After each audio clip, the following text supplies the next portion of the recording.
Welcome back to another technical deep dive here in the debug zone. Today we're tackling a big question and breaking it down with insights from other users. Hopefully this clears up some misconceptions and helps you get the answer you need. So buckle up, stay a little curious, and let's jump right in.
And that's a wrap.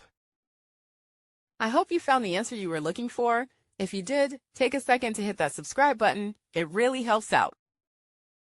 And let me know in the comments which solution worked best for you. See you next time in the debug zone.